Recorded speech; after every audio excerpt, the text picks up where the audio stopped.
Hi friends, welcome back to Omaha Mom Talks. I'm your host, Jessie Gutierrez.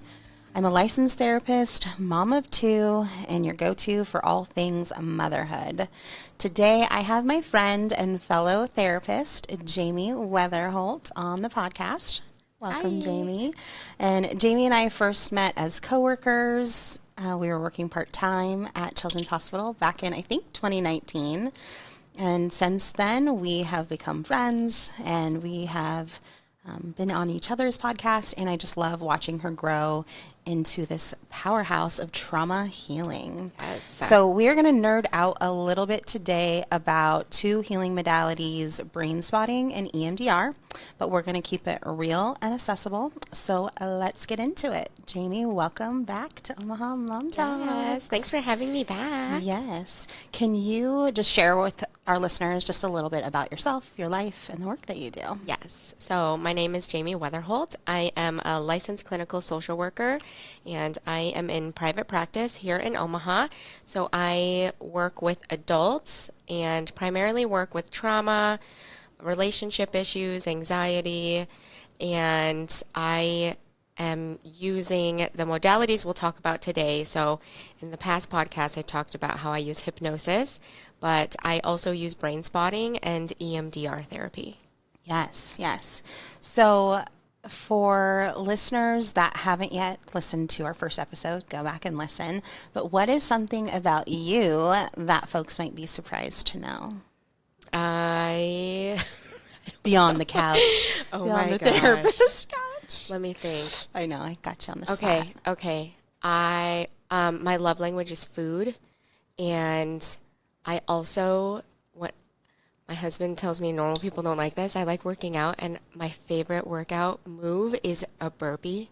I think they're the absolute best. I kind of feel Normal like you people liking don't like pain is not surprising. The most painful, uncomfortable move, favorite. Okay. So that's my fun fact. Ooh, girl. You know how to have a good time I with those do. burpees. But you do like food, which I love about you. Yes. We are used to a happy hour or a dinner Yes. date, those sorts of things. Always got the good food. So we are going to talk a little bit today about EMDR and Brainspotting. For listeners that may remember, I did previously do an episode more in depth on EMDR, eye movement desensitization reprocessing, on season 2, episode 7, with another therapist, Carly Costello. So go back and listen to that one if you haven't already. And today we are going to chat briefly about EMDR and this other healing modality, Brainspotting. So Jaime and I are both trained in EMDR. I'm not trained in Brainspotting, so I'm excited to hear you chat more about that. And kind of give me, what's your short and sweet of how you explain EMDR to folks that are new to it? So EMDR, the EM stands for eye movement, and we process or reprocess with the R in EMDR some maybe traumatic memories, traumatic experiences, because we know, in REM sleep, we do our eye movements, our rapid eye movement, right? And so in therapy, we will replicate that same eye movement, even though you're awake and conscious, so like you're not asleep. And that is how we process through your trauma. And then we desensitize the D in the EMDR, whatever that traumatic memory is, that traumatic experience. Maybe it's just your reaction, like your anxiety or panic attack. So that is how I describe EMDR. Yeah. So a lot of folks, EMDR has become more popular and well-known in, I would say, like the last 5-ish or so years. It's been around for a while. Yeah, so it was created in the 80s, originally for combat war veterans. So back then they called it shell shock, what we now know as PTSD. And originally was just kind of for that diagnosis, and since then we've seen it expand and been used for a lot of different diagnoses, but also just symptoms. Like, you don't have to have a diagnosis of PTSD in order to benefit from EMDR healing. I always tell people, especially other clinicians, that EMDR for me was my gateway drug, because that is where I got introduced to more about parts work, dissociative parts, more about trauma in the body and different somatic experiencing. And so I love EMDR, but it has definitely opened me up to getting additional training and learning about other healing modalities. When did you first get trained in EMDR? Because I know you were like a long time ago. I was trained, I think in 16. Yeah, Okay. 2016. And what were your first kind of impressions? I thought it was voodoo magic. Yeah. Because so I worked at a local nonprofit, and they trained a lot of folks because they were trying to collaborate with EMDRIA, like the National Institute of EMDR, basically. And we were trying to do research to show EMDR is useful for children. Now, at the time, I worked with adults, so they were like, we're just going to train everyone. Because, like, we think it's great. We need everybody trained in it for this agency. And so the two therapists who kind of brought it to this agency were like, if you're interested, meet with us just for like a 10-second demo, because they wanted us to know what we're getting into before we were trained. And so because they were coworkers, we weren't going to go into deep trauma therapy. Yeah. So they're like, on a scale of like 0, neutral, 10, high, pick like a 1 or a 2. And so I was like, okay. So I picked seeing the dishes in the sink. Oh, because like I'm that's like a trigger for you. Yeah, I get irritated, but I also can move on with my life. And so they set up the little light bar for the eye movement, and they were doing the questions, which like I now know are, you know, the clinician side of why they were asking what they're asking. Right. And then all of a sudden, all of this influx of like memories and Stuff connected that was stored things. with it. And I looked at him, I was like, okay, and he's like, so I'm just going to stop. He's like, now you understand how this one trigger is like domino affects all of these other memories and experiences. Yeah. And so after that, I was like, this is wild. So then the training itself was long and aggressive in a good way. And then using it with my clients and just seeing like people I've worked with for years, seeing them de-escalate in one session, I was like, this is the missing thing I've needed in my practice, because talk therapy just wasn't hacking it. Right. It was wild. Yeah. And so many people who aren't trained in EMDR, whether they're a therapist or not, there's these ideas of like, gosh, people who are EMDR therapists are like drinking the Kool-Aid, they're obsessed with it or whatever. And I get that too. I thought that also, but like for good reason. I think that once you see how it can benefit folks, it is like, oh my gosh, I want more people to experience this. And like you were saying, both brain spotting and EMDR are very different from talk therapy. They're really incorporating the body, how your body holds emotions, memories, negative beliefs, and it is impacting that limbic system in our brain that kind of holds and stores those memories, images, and negative beliefs. And so it is a different type of therapy, not saying that you can't find healing in CBT or other type of therapies. Right. This is just another option. Just an option. It's a great option. Yeah. Okay. And now let's move into a little bit more about brain spotting, if that feels okay. I know we just chatted briefly about EMDR, so we can always go back and forth. But explain to us, for those who have never heard of brain spotting, what is it?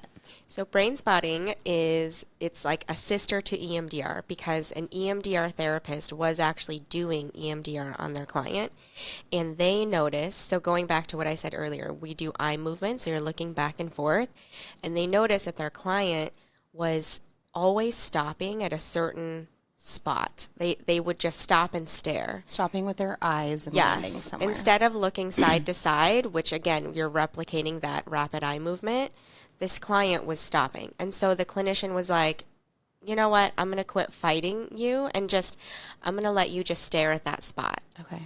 And so the I guess slogan of brain spotting is, where you look determines how you feel. So you and your clinician together will find your particular brain spot, they call it. So we use a pointer, and we will find, and we will move like left, right, top, bottom, and we will find your spot. And it can be a variety of different spots. meaning it can change week to week, like session to session. It can change throughout the session, but instead of moving your eyes back and forth, you are just focused on one spot, and then you are still processing, similar to EMDR, like we're checking in with your body, we're checking in with, how intense maybe the particular target is that we started, like my dishes in the sink. Like we are seeing how intense is that memory still for you, how loud is it, what are you feeling in your body. So the reprocessing is similar to how EMDR is, but how we get there is we're just staring at a singular spot. Okay. So for those of us that are EMDR clinicians, EMDR is a structured protocol where we have certain phases that we go, kind of like phase 1, step 1, and we go through these steps in order to get to what most people want, which is the eye movements. We don't just start with that in the first session for EMDR. It's a protocol that we follow. Is brain spotting the same way, or is that different? It's different. So brain spotting is not protocol. Even the two trainings, EMDR training and brain spotting, so different. Brain spotting is much more like, the way I describe EMDR is, I am the clinician, you are the client, follow me, and let's go down your trauma. Let's go down this journey. I will lead you, and you just follow. So I'll go first. Brain spotting is, client goes first. I say, go ahead, client. I'm right behind you. I will watch you go and cheer you on. And so it's very client-led, and I still am asking questions similar to what you would, like an EMDR therapist, what they're familiar with, like their standard protocol. Okay. But I am letting the client take the lead. So even like with the brain spot, finding that spot, the client very much is in the driver's seat and helping find it. Now, if they're struggling, I can step in and do it, because there's ways we can look for where they need to be looking. But it's very much, okay, client, what are you feeling? What are you noticing? And similar to EMDR, how we were saying it's not talk therapy. And this is, I think, what my clients struggle with is, when you are processing, in EMDR, your eyes are moving back and forth. In brain spotting, you are just staring at the spot. And you and I, like client, clinician, we are sitting in silence. And you are just noticing in silence. And so in brain spotting, EMDR felt like you didn't talk at all, like as a clinician, right? And in brain spotting, it felt like you talked even less. Okay. So I was like, this is wild. I'm talking even less than EMDR. I'm saying even fewer words because it's very client-led. Okay. Does that make sense? Yeah. So like I was saying a moment ago, in EMDR, most people, if they have heard of it or interested in it and are coming to me, they want to get right to the eye movements, right? And it's a process. We don't start with that on day 1 or even day 2, usually, depending on how much time we have. And so with brain spotting, what is like a day 1 session? If somebody says, I'm coming to you for EMDR, you do the intake, and then are we jumping right into it, or what does that look like? It'll still be somewhat similar to EMDR, in which, we still have the intake, because that is helpful for me to know where we need to go with you and your healing. So for anybody who's thinking about therapy, your first session is we call it here in Nebraska, an IDI, an initial diagnostic interview, which is this. We have a lot of questions to ask you about your history, your current symptoms, triggers, how you're feeling, how your mood, how long, how distressing it is, a lot about your family, your social history. It's like a crash course into you and your life. So I'm like, just tell me everything. Yes. So, and a lot of the questions, people, it may not even relate to you, but there's sometimes, especially if we're using insurance, we have to ask you certain questions. And so that is like a history-taking session. And then after that is when we can kind of decide, okay, based on what you've told me, based on your current functioning, your past experiences, I have these treatment modalities that I'm trained in. I want to offer them to you, and we can kind of decide where we move next. So if it is brain spotting, are we jumping right into tell me where I'm looking? And I mean, you certainly can. I personally, like, I have different assessments that I use just so, again, insurance based, so I can track your progress and monitor your progress. So if you work with me, that's a little extra stuff that we'll do. But we very much can start pretty quickly. And I think different than EMDR does a lot of like resourcing, meaning like a lot of almost skill building, ensuring that you know how to like get out of that de-escalate yourself. How do I calm down? How do I? Yeah. In EMDR, we call it resourcing, but really it's just like coping skills training. We're giving you coping skills to use outside of the therapy room or in the therapy room. And we can do that with Brainspotting too. So it's very similar setups, and same thing. We can just jump right into finding your spot and then identifying whatever resource, meaning whatever coping skill we want to get strengthened, or, you know, you to feel more empowered to use that and to like find that ability within you.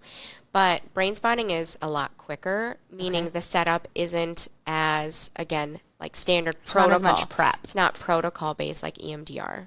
Okay. Yeah. And tell me about some of the, obviously, in respecting folks' confidentiality, what are some of the either like diagnoses or presenting problems that you find or work a lot with that have really responded well and found great relief with Brainspotting? Yeah. I think, you know, I get a variety of people who are like, I don't know much about any of these. Can we just like try them on for size? And it's fascinating because I think when people will quote unquote like try EMDR or Brainspotting, they really lean into one or the other. It's kind of like subjects in school. Like, I really like this subject. I'm going to keep taking that class, right? Yeah. And so for some people, they want to try them. In general, I notice my people who maybe overthink a lot, they tend to be like your ADHD diagnoses, or if you're my anxiety people who you try to logic your way out of everything. Yeah, those intellectualizers. Yes, yep. They either have a strong opinion of EMDR or Brainspotting because, as you know, with EMDR and Brainspotting, very similar. It's very much in your body. Yeah. It's very much feeling, and it's very much trusting that feeling in your body. Yes. And so it takes, I tell clients, it's almost like you have to practice this because you haven't done this before. And so you have to get used to just, yes, you are thinking, you are doing what your overthinking brain does exquisitely. Yes. And then I'm asking you to notice your body. Yeah. And so I'm disrupting and interrupting your train of thought to make sure you go back in your body. Yes. So I think depending, I kind of goes 50-50. I have some people where they're like, I overthink with the eye movements, you know?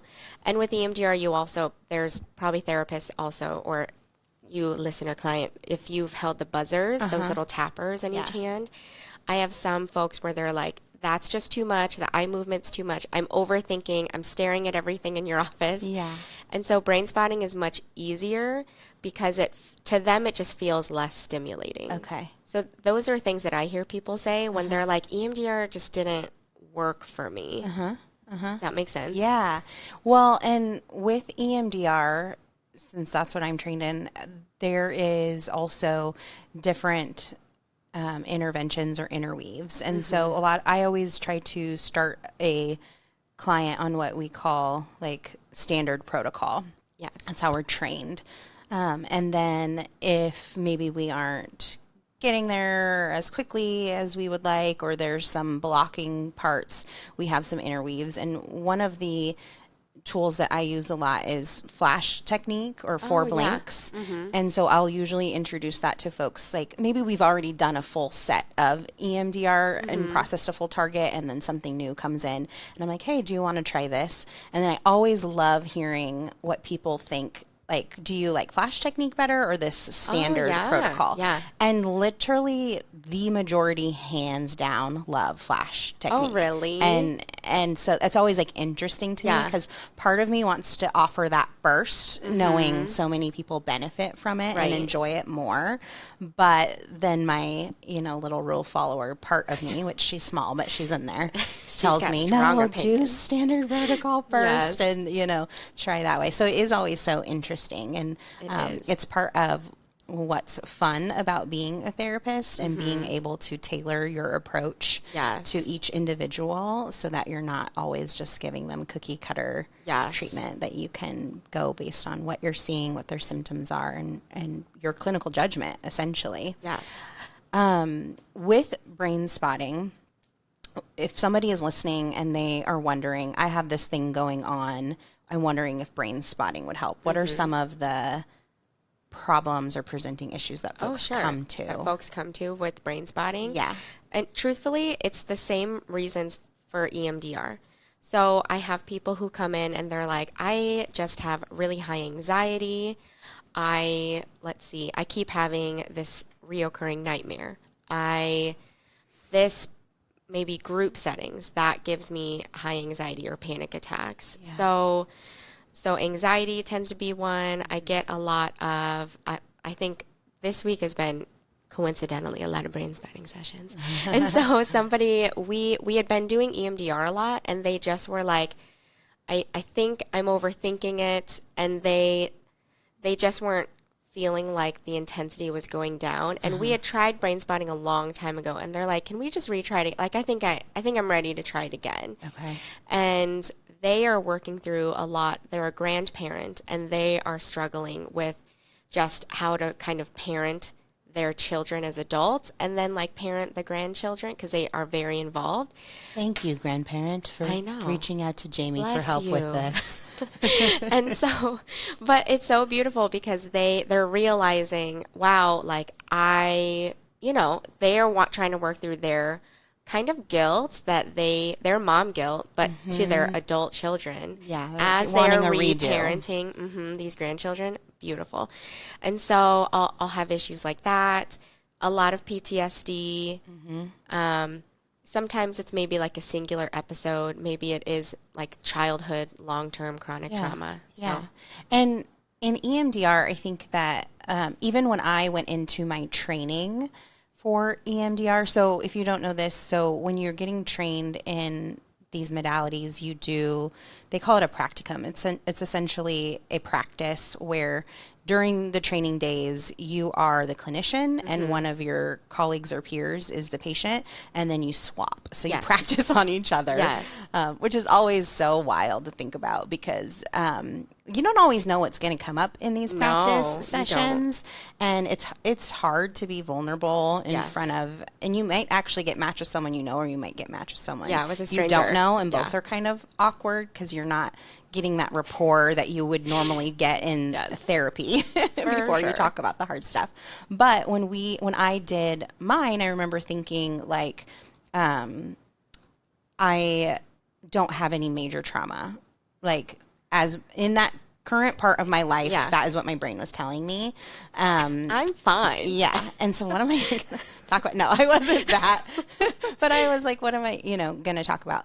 And for listeners, it doesn't always have to be this like, I was abused or I was in a house fire, I was in a car wreck. For some of my patients that benefit from EMDR, it might be, I have a lot of anxiety, and every conversation that I have with someone, I walk away and I'm ruminating on it for days, and I'm questioning myself, and I'm mad at myself. Well, why did I say that? And why didn't I say this? And oh my God, this person probably thinks I'm so dumb. Those are also issues that you can benefit from, I'm guessing, brain spotting and certainly EMDR. It doesn't always have to be the event, because trauma in and of itself isn't about the event that happened. It's about the emotional response. It's about the way that you felt after, and even days or years or whatever after. And so for a lot of people, I'll hear like, I don't know if this is trauma, or I don't know if you would care, and they want some sort of like stamp from me of like approval. Yep, approved. You had trauma. And this there so I'm is like, well, an EMDR. Yeah. And so I'm like, let's, talk about how how it's impacting you now. How, how distressing is it? How often do you think about it? Is it taking over certain parts of your day? Are you avoiding certain parts of your life or certain events or places or people because of that event? There's a lot of questions that we'll ask and kind of determine. But if you're feeling like I went through this thing and it's still really upsetting to me, I'm going to trust you enough. I'm not you, and you don't need my stamp of approval. And let's EMDR it. Let's do some parts work. Let's see if we can find some healing and some relief in those situations. Well, and I love that you said that, because it does remind listener, you don't need to have some sort of chronic diagnosis or even anxiety to get either EMDR or brain spotting therapy. So for instance, in the EMDR training, how I chose the dishes as my trigger, and I'm like, why not? I would like to look at something objectively benign and look at it with neutrality rather than rage. Right. Why do I go raging? That's not appropriate. It's dishes. Yes. And in the practicum with brain spotting, one of my coworkers, I think when we were paired together, their issue was they're my partner and I keep getting in the same argument over and over again. Yeah. And again, it wasn't like I needed to do full on counseling. They just were it's kind of irritating that this argument keeps coming back up. So maybe if I can just calm down so I don't always go to such an activated state. Yes. And so again, it doesn't have to be this is an abusive issue or a chronic traumatic problem. Right. Yes. And when we talk about in EMDR, the desensitization, I always like to make it clear to folks, if you went through a really horrible, crappy event, I can't make that not horrible or crappy for you at all. You're going to always look at it and be like, man, that was rough, or that was hard, or that was an awful thing that I experienced. But what we want to do, and the hope with EMDR, is that we can take the edge off a little bit. Yes. That we can make it a little less activating in your brain and body, so that when you do recall it, or when something does bring it up, that it doesn't hijack you in the present moment or in the future. Yes. And that you can look at it and be like, yeah, that was really hard, and I got through it, and I made it to the other side. And that was a year ago. I'm not still in it. That was 5 years ago. I'm not living in it right now. Yes, yes.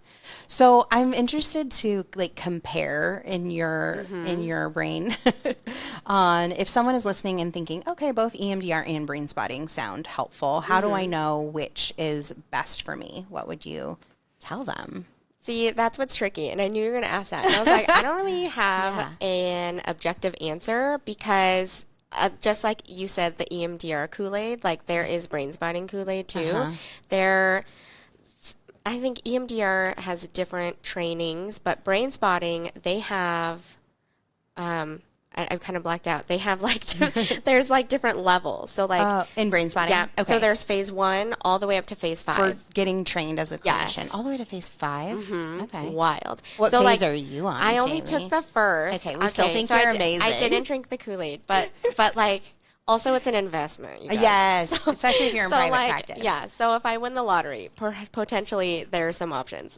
That's on the to-do list. We'll know you won the lottery when you're at phase 5. I know. You'll be like, Jaime, how do you know you won the lottery? I'm in all of these continuing educations, and I'm certified in all of the trainings. It's sad, but I feel the same way, man. There's so many trainings I want to take, but it's an investment. It is. So I have tolerated phase 1, but it's also a sales pitch if you find, and I can help you find a brain spotting therapist who is trained in more of the phases, because they do sound magical, and I hear good reviews. So it's not it's all for good purpose and for healing, right? So there's different phases, and they teach you different techniques, and so I guess the way I see it is, just like with therapy, I think you had an episode where you talked about how do you find a good therapist, right? So if listener is considering even that step, you have to remember you are shopping around for somebody whose personality and treatment style mesh with your personality and healing style, right? So that might involve you figuring out, is one of these modalities a better fit for me? And if you're already kind of drawn to one, then I always just say, just do that one. Listen to that. Listen to that, lean into it, go find a brain spotting therapist, follow your heart, right? Mm-hmm. And if you get the opportunity, like you are in with an EMDR therapist, and if it feels like the healing isn't going the way you want it to, just like if you're with a talk therapist, because I think I get a lot of referrals where like, I've been in talk therapy, but I need more. Mm-hmm. And so I'm like, okay, let's just see what modality speaks to you, mm-hmm. right? Because it's just like healing styles are different for everybody. Not one therapist is the correct therapist. Yes. Not one modality is the correct modality. Kind of going back into the overthinking that I was describing, if you tend to be like my over-analyzers, my logic, my way out of everything people, brain spotting is lovely because it basically invites you to just keep doing that until you start feeling your body. You know, I think with EMDR, it does get hard because for the EMDR trained people or EMDR clients, you know, it keeps being paired with this cognition, mm-hmm. with the thought, with the belief. Mm-hmm. And brain spotting doesn't have as much focus on the cognition. Okay. It's much more focused on the body because it's trying to get you out of your head. Yeah, drop down into your body. Quit overthinking it. And so if you tend to be an overthinker, you tend to, like if your therapist likes to ask you, what do you notice in your body? What emotion are you feeling? And you just stare at them. Or if you answer and you're not actually answering with an emotion, you're like, well, I feel like they should have known better. I'm like, well, that's not an emotion. But then brain spotting might be a better fit because you are invited out this other door of not thinking about it, of simply feeling.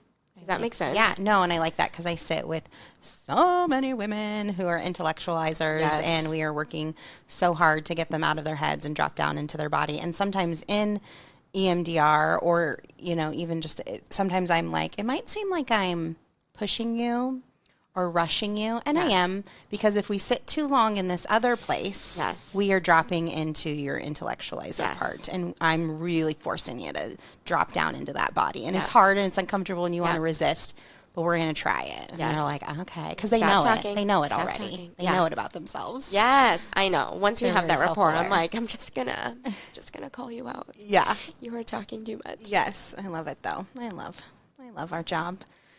And I love the folks that find us. Is always really cool to me that the people that find me, I feel like, are meant to find me, and I'm meant to be a part of their journey, and they're meant to be a part of mine. I think that all the time. I know. I love it. Oh my gosh, we were destined to meet. It's true. This is great. It's true. I love it.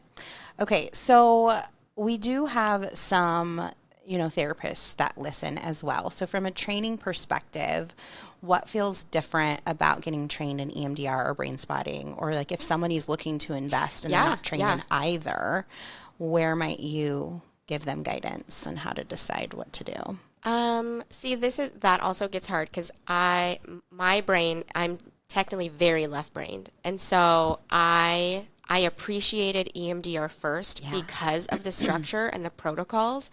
And like you literally read from a script and I'm like, bullet point, bullet point, bullet point. Yeah. And it could have just been because I was a younger therapist. And it also could have been just because I like following instructions. Yeah. But then brain spotting was very much like, follow your heart. Mm-hmm. Do what your client wants. It felt like that. It's not like that's what they said in the training, but it felt drastically like your trainers are listening. Like, just we didn't say that. But even the tone of each training was so different, right? Okay. And so for some people, where maybe because I supervise people, and so when they're younger, fresh out of college, even or grad school, I'm like. The structure of EMDR might be lovely for you to start with. Yeah. Maybe if you've caught on already to some of the nuance because you've been in the field for a while, brain spotting won't feel as confusing. Because to me, I think brain spotting would have felt a little bit more confusing just because it's very much like I have to kind of instinctually trust, but I also kind of have to know what my client is about to say or do and why. Yeah. And again, just having the background and experience doing EMDR as long as I did before I jumped into brain spotting, that just kind of helped. That makes sense. But I've heard of other therapists going the other direction, and that's lovely too. Yeah. So from the training perspective too, what I also really liked that was different than EMDR is we did the practicum. So like you practice on, someone who's in that training, and you swap spots and then you're the client. But then they also, the trainer, the second, like we spent the afternoon where the trainer asked each day, so it was 3 or 4 days, I want to say. So like they had 3 or 4 people in the training sign up to get like a live brain spotting full session, like as if it was, so it was like an hour and a half, like 2 hours of just like brain spotting. And like all of us sat in a circle, and then the trainer and then their client, one of our colleagues, was in the middle, and we just watched them do brain spotting. And that was wild because first of all, they had to be willing to obviously be very vulnerable and like really process something. And it allowed us to watch how a clinician who's been doing this for years, they really got to show us how to do it. And so that was very helpful, and it was wild. Yeah. It was wild. Yeah. I love that. And I think like for those listening, if you're like, yeah, I would love free therapy, like I'd be the client, it is very vulnerable because you don't always know what's going to come up. When you were talking about earlier with practicing EMDR before you got trained, so the science tells us that certain memories or moments or triggers that feel similar get stored in our brain in the same way. So like in EMDR therapy, we can be working on a specific moment or memory or what we call an EMDR target, and other stuff connected to it can come up because it's stored in your brain in the same place. And so I might, as a client, if I were to go do this as a free, as a training, I might go in thinking I'm going to talk about this one thing, but it's possible all these other moments or unhealed things that I thought I kind of pushed aside could come out, depending on the style and I think of an EMDR, we have different also like intensities. Yes, or ways to restrict, Brain spotting didn't have as much, like, it's like if the client goes there, you follow. Yeah. And so in my particular training, there were moments where like coworker to coworker were doing brain spotting on each other, and people were like in the middle of something deeper than they probably intended on going to. But in a morbid way, it was a way for everyone to practice, okay, how do I get them out of this? How do I get through this? Yeah. How do I wrap it up in a bow and send them back to their training seat? Yes. Yeah, that's hard. It was wild. So for the moms that are listening, if someone is struggling with anxiety, trauma, or just feeling stuck and they're curious about brain spotting, what's one first step that they can take? I think one first step is they can start looking for different therapists around town. If brain spotting is your thing, then... Like if you're certain you want... Yes, if brain spotting just feels right and you're like, yeah, I overthink, I need to figure out how to feel. Yes, that's me. Kind of like that mom guilt, like that's what that grandma was going through. And so I'm like, yeah, absolutely. So you can look up locally. Well, we're in Omaha, Nebraska, but like you can look up in Nebraska to find a brain spotting therapist. Just like EMDR, you can also do brain spotting virtually. So if telehealth is your thing, you can still do it virtually. Still an option. Yeah. So for Nebraska, you could see anyone licensed in Nebraska virtually. Yes. Is there a landing spot like where folks can find brain spotting therapists, or are we thinking like Psychology Today? Probably still more Psychology Today. There is, similar to like your EMDR certified, they do have like your brain spotting certified. That does exist. Similar to EMDR, it's expensive. It's an investment. Yeah. Not everyone goes to all the tiers and levels. And just like how I was saying earlier, I'm only trained in phase 1. And so if you want somebody who is inside of brain spotting therapy and trained in more phases, then I think that's still a Psychology Today. You can ask the therapist, like, how much training have you done? Yeah. How many phases have you done? Even those kind of probably what you mentioned in your other podcast episode, like how much experience have you done in brain spotting with this particular issue? Yeah. You know, you can ask that to any potential therapist. Yes. To weed out the one that you were like, you're yes. a good fit, you know your thing. I do recommend that because I will have people who call me, will do an intro call. Yeah. And they'll say, because there are certain things that I don't have experience in, yes. and I refer out. And so I'm honest about it. So if somebody says, I'm postpartum and I want to come see you, and that's my jam, I love postpartum. Yes. But then we jump on that intro call and they're like, I'm postpartum. They're kind of a few of the things that I always refer out to, specifically because I don't have training on, are eating disorders and substance abuse. I don't have any, other than like a basic 101, I have no training. So like, you don't want me. You want somebody who really has training and knowledge in treating those concerns. And so in those intro calls, we encourage you guys to ask therapists, like, have you ever treated anyone with what I'm experiencing? Or do you have training in this particular thing, to kind of find who the best fit is for you? Because while we are trained as generalists, we can't be experts on all things mental health. Yes. It's just not realistic. And that's why most of us find what our niche is or what our specialty is. Yeah. So where can listeners find you, Jaime? And do you have openings? Oh, gosh. On air. I know. We can edit Why it would out you if say we that? need to. Where can listeners find you, Jaime? Listeners can find me. I am on all the socials at Enlightened Omaha, and my website's enlightenedomaha.com. And that's perfect. That's it. Yes. And just as a quick reminder, so Jaime is trained in EMDR, brain spotting, hypnosis. She also does past life regressions, which we chatted about. And y'all, I had one. Oh my gosh. I kind of blacked it out. It was wild. That's good. Do you remember it? Of course. How awake are you during that time? Oh my gosh. It was 3 hours long? Yeah, they're usually 3 hours long. It was long. 3. So I did a past life regression. I want to touch on this because it's so wild. Yeah. So Jaime was so sweet. And she, like, on a random day, she was like, hey, I had a cancellation. Can you come in? I was like, I'll be there. Yeah, you were like, thank God. Ran there. Yeah. And first of all, so she puts you in a state of trance or hypnosis. I know. I'm always like, describe.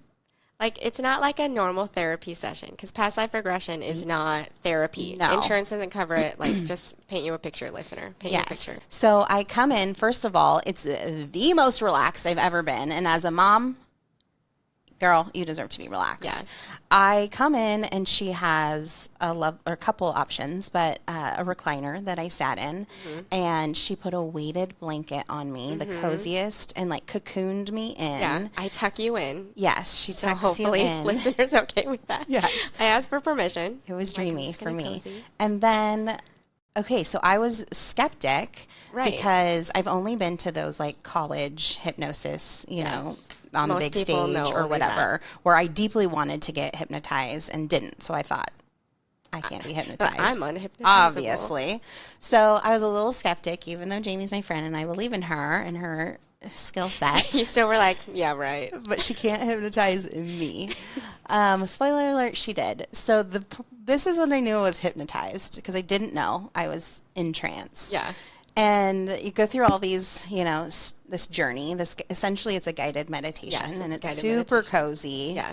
And she does this thing where she says, okay, on the count of whatever, because my eyes are closed, she's like, I'm going to ask you to open your eyes, but your eyes are going to be glued shut, and you're going to try to open them, and you're not going to be able to. And I'm awake, I'm alert, I have conscious awareness. Yeah, and she's listening to mine, because I give her a command and she follows. Yeah, so I know she's thinking, well, this is going to be embarrassing. I know. Because I'm going to open my eyes and Jamie's going to know that she can't hypnotize me. I'm going to feel bad for her. That's what went through my head. Oh my God. And then I know, I was like, oh, it's going to be embarrassing. Like, this is so uncomfortable. But in my head, I'm like, she probably has another tool in her tool belt that when I open my eyes, she's like, oh crap, I couldn't hypnotize Jessie, so I'm going to try this thing. Yeah. You guys, I could not open my challenging. eyes. Yeah, you tried, because I watched. I was like, and that's when I knew that her voodoo magic worked on me. I was in trance. I was like trying to open my eye, and that's when I knew. So funny. Oh my God, that's so funny. It was like so crazy to me, because everything in my body knew I was not hypnotized. Right. I was you know, normal. That's what I try to explain to listeners, clients. I'm like, you know you're being hypnotized. You know that you're awake. You know you can open your eyes. Yeah. But it was wild. I asked you to not, and you decided to follow my instructions. I did. I was wild. Magic. So that's when I knew, and I was like, well, shit, this is crazy. Let's see where this takes us. You're like, well, now where are we going? Yeah. The other thing that it was crazy is that, so when we were all, just flash forward to when we were all done, it felt like 20 minutes had passed. It felt wild. And it was 3 hours. Yes, 3 hours. So that was just insane to me. Yes. But so we went on this journey of my past lives, and because we went to 2, didn't we? 3. I think 3. I'm actually I know we forgetting did the more third. than one. So I know 2 for sure. I have to think about it. And she records it and sends it to you, so yes. you can listen to it later. And I've told a few people about it because not everybody thinks it's as cool as me or is open to it, which is fine. Yeah. But so you go on this guided meditation where you are, I mean, I came out of the womb and we experienced my birth, which this part for me particularly, so I will just say, I was an unwanted, unplanned pregnancy. Mm-hmm. My parents were, this isn't a past life, this is my real life. Yeah. I don't recommend telling your children this, by the way, if this is your situation. Sure. But my parents were actually, they had my brother and sister, they got divorced, and then they hooked up and my mom got pregnant with me, but they were divorced. And so I was not planned and I was not wanted.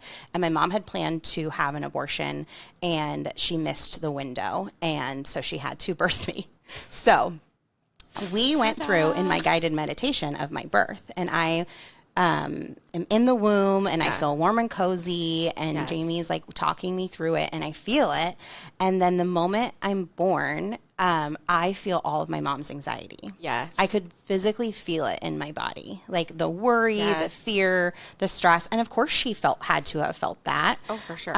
She wasn't with her partner. She already had 2 kids. Yes. She, wasn't planning on having another baby, but here, and I physically felt that. For sure. And then we go through an additional like guided meditation where essentially, I don't know how you would word it, so if I'm wording it wrong, tell me, but I like beamed up. How would you word it? Sure. Yeah. Yeah. We just were like, you know what? We're done with this life. We're going back. Like, so you are like, interested in more. And I you beam want. up, and then I meet. The experience is different for everybody. Okay. Yeah. And I meet my spirit guide. Oh, yeah. Okay. Yeah. And I don't know, again, if this is the language that you use. Yeah. So feel free to correct me. So I meet my spirit guide, and one of the things you'd asked me is like, how are you guys vibing? What's your attachment how to do you each greet other? each other? Yes. Mm-hmm. And he couldn't be more annoyed with me, but I can tell he loves me. Yes. Which is also like trash. Which sounds right. Yeah. I feel like that's how my husband feels about me most days. That's how people greet me. And he's like, here we go again. Jesse's here. Oh my God, that's so I'm so like, funny. surprise, I'm here. Like literally how I came out. And so we go on this whole journey, but we go back to different lives. And I don't know how interesting this is to folks, but my first life was, I was like a combat war veteran. Yes. And we go through that experience. I would say that was like less. That was pretty short. Less sweet. interesting. Yeah, It was like short.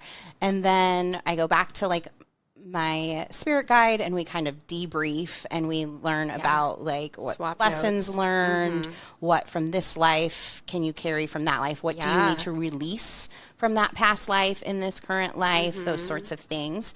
And then we go to the next life. And so Jamie kind of walks you through where I think you kind of count down, but then it's like you wake up, you're in a new place, you instantly know it's you, and then she asks you questions about like, what do your feet look like? What shoes are you wearing? What color is your hair? What color is your skin? Like all these questions, but you do immediately know like I'm a me. Yes. And this life was a little bit more interesting where it was like pilgrim times. I mean, it was like way back in the day. Yeah. And I think my name was Mary Ruth, and I was like I was sold to this man. So my parents were broke, and they sold me to this guy to be his wife and have kids. And he was a little bit older. Yeah. And he was a farmer in this like wealthy village. Yeah. But so every day he was off farming and I was left to like frolic, and I loved it. Oh yeah, you I just didn't played. I just played, and I had wanted a to be a very kid. young. Now I remember. Yeah.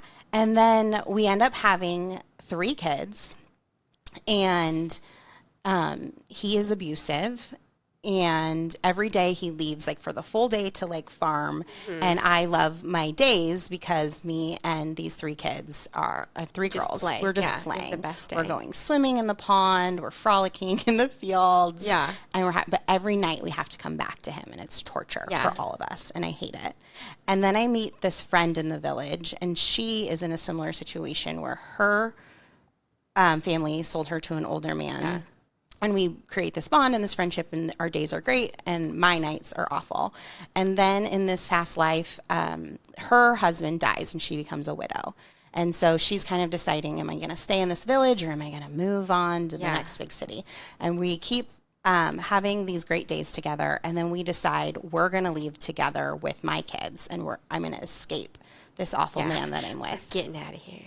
And I can't wait, and I'm so excited. I want this freedom for me and for my kids. And then he finds out, and He's pissed. he gets real mad. Mm-hmm. And he takes my life and one of my children. Yes. So 2 stay living, and then he takes my life and one of our daughters. And so in this past life reading, Jaime is like, okay, like is your spirit or your soul like looming and lingering, or are you like ascending up moving to the on. moving on? World. And of course my spirit was lingering because I had these 2 living children that I left behind, and I had all of this guilt and all of this like, should I have even tried to leave? I should have just stayed. All the coulda, shoulda, it wasn't that all bad. the mom guilt.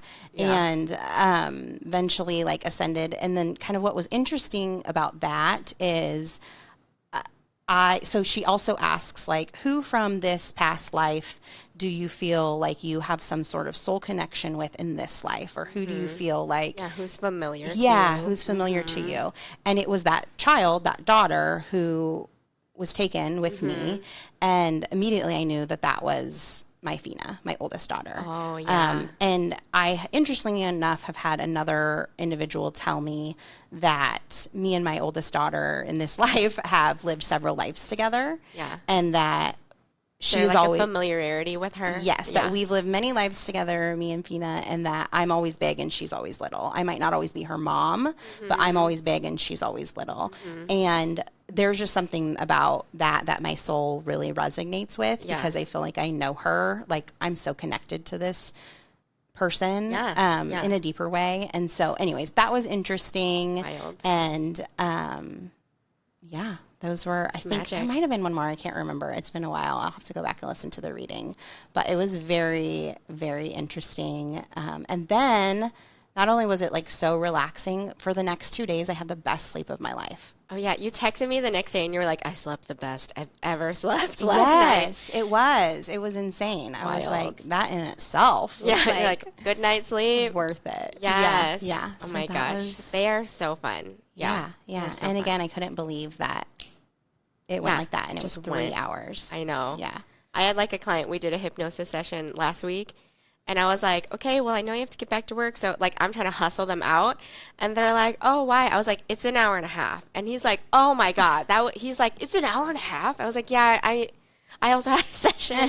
You have to go. Yeah. Please leave. It's wild. Yeah, How but- that time just goes so fast. Hypnosis time just is a little, time isn't real. So. Yeah, exactly. All right. Well, Jaime, thank you so much for being here today, course. joining Thanks us for on Omaha having Mom me. Talks. I know. I love chatting with you and for you being able to share these healing modalities in a way that feels relatable and accessible to folks, not just, therapist jargon. So thank you. And to all of the moms listening, remember, you don't have to do motherhood alone. There is healing. There is support. We know that you deserve it. And so thanks for joining us. Thanks for listening. And I'll see you next time. Bye.